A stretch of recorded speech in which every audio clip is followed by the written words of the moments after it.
ब्रज में राधा रानी के एक बहुत बड़े भक्त सेठ थे। राधा रानी अक्सर उनके स्वप्न में आकर उनसे बात किया करती थी।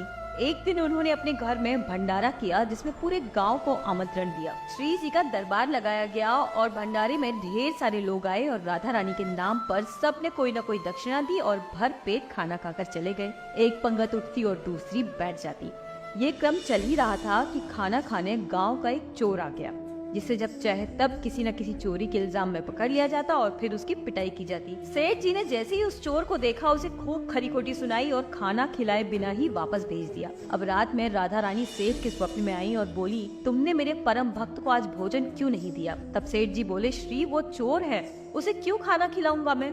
इस पर राधा रानी बोली, मैं उसे 365 दिन रोज खाना खिलाती हूँ, तुम एक दिन नहीं खिला पाए? कैसे भक्त हुए तुम मेरे? और वो चोरी कर रहा है, ये उसका कर्म है, तुम्हें कोई अधिकार नहीं है उसे तौलने का, बुरा या भला कहने का। तब सेठ जी को सारी बात समझ में आई, अपनी गलती का एहसास हुआ और अगले दिन खास तौर पर उस चोर को बुलाकर सेठ जी ने भोजन कराया।